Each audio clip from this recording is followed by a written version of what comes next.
Saudara, tim SAR gabungan menemukan dan merekam visual badan KMP Tunu Pratama Jaya yang tenggelam di dasar laut Selat Bali. Kapal dalam kondisi terbalik berada di sekitar 3,9 km dari lokasi tenggelam. Operasi SAR bawah air kembali dilakukan tim gabungan di Selat Bali. Dengan menggunakan drone bawah laut dari KRI Spica, TNI Angkatan Laut melacak kapal penumpang Tunu Pratama Jaya yang tenggelam.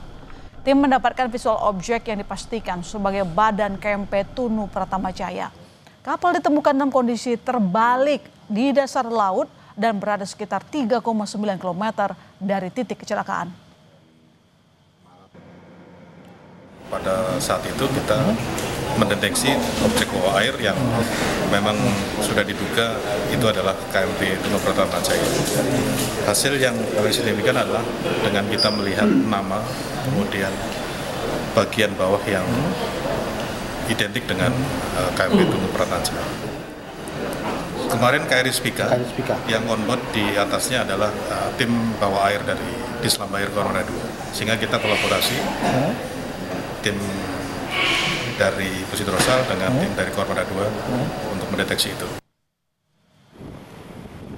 Tim SAR gabungan masih mengalami kendala dalam upaya pengangkatan bangkai kapal Tunu Pratama Jaya yang tenggelam di Selat Bali.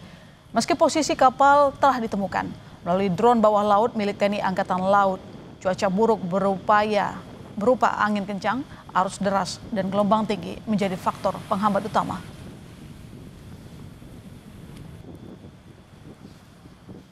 Kemenhub menerjunkan tim ahli untuk menangani proses penandaan dan pengangkatan badan kapal KMP Tunu Pratama Jaya. Pengangkatan badan kapal akan dilakukan sesuai prosedur dengan tim teknis yang paham soal penandaan dan pengangkatan badan kapal. Pengangkatan bangkai kapal dinilai menjadi strategis untuk proses investigasi lanjut insiden tenggelamnya KMP Tunu Pratama Jaya. Segera kita akan melaksanakan penandaan pada posisi dimaksud. Mohon kami laporkan bahwa saat ini tim kami telah siap dengan peralatan yang kami miliki. Kita terhubung dengan Dwi Rendra, jurnalis Kompas TV di Posko Terpadu ASDP Ketapang, Banyuwangi, Jawa Timur.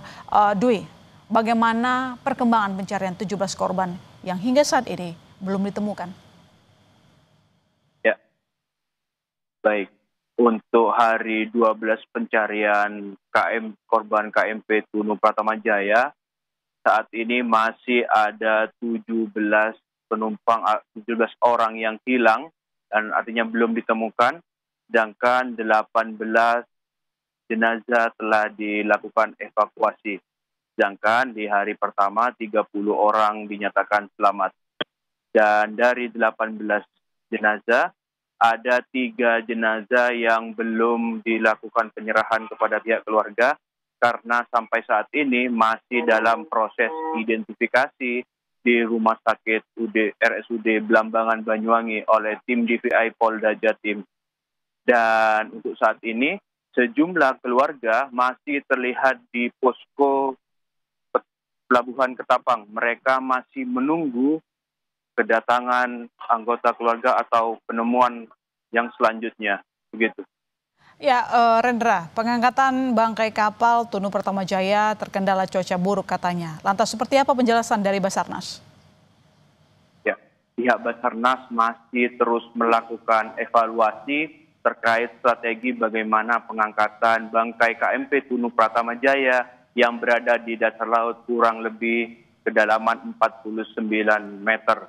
Dan saat ini kendalanya yaitu faktor cuaca. Meski begitu, saat ini Distrik Navigasi Tanjung Perak telah menerjunkan tim ahli dan tim teknis. Tujuannya untuk melakukan penandaan, sehingga lokasi area di dasar KMP Tunu Pratama Jaya tidak diganggu oleh pihak operator lintas Jawa Bali ini. Dan meski begitu, KMP Tunu Pratama Jaya saat ini telah dipastikan berada di Selat Bali dan jauh dari kabel PLN yang menghubungi Jawa Bali, begitu. Ya, lantas bagaimana? Apa tanggapan dari Basarnas terkait dengan pengangkatan yang sulit dilakukan?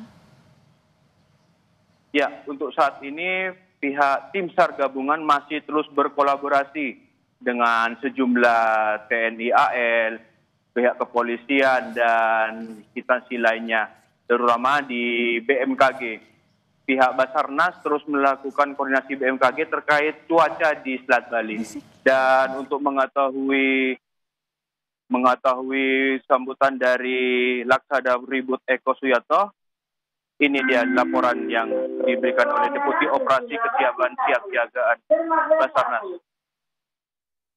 Kesulitan yang utama adalah faktor alam, angin, gelombang, dan arus. Perlu rekan-rekan media ketahui, untuk operasi penyelaman, saya tidak merekomendasi arus permukaan lebih dari 0,8. Kemarin mungkin ramai, sudah ada sampling diver turun dengan menggunakan tali sling pengaman, turun langsung terbawa arus. Jadi untuk operasional penyelam, kekuatan arus permukaan tidak lebih dari 0,8 ataupun 1. Untuk penurunan ROV tidak lebih dari 2 knot, karena akan menyulitkan ROV untuk bermanuver. Ya, saat ini faktor angin, gelombang, dan arus yang berada di dasar laut menjadi salah satu penyebab proses evakuasi yang belum bisa dilakukan. Dan meski begitu, sudah ada 34 penyelam yang telah standby di Pelabuhan Ketapang ini. Mereka siap untuk dikomando ketika tim SAR gabungan telah melakukan evaluasi. Dan terkait jenazah yang belum diidentifikasi, saat ini pihak tim DVI telah menurunkan 31 ahli forensik yang berada di RSUD Blambangan. Baik, terima kasih Dwi atas laporan Anda. Kita akan tunggu laporan Anda berikutnya terupdate esok hari. Selamat malam.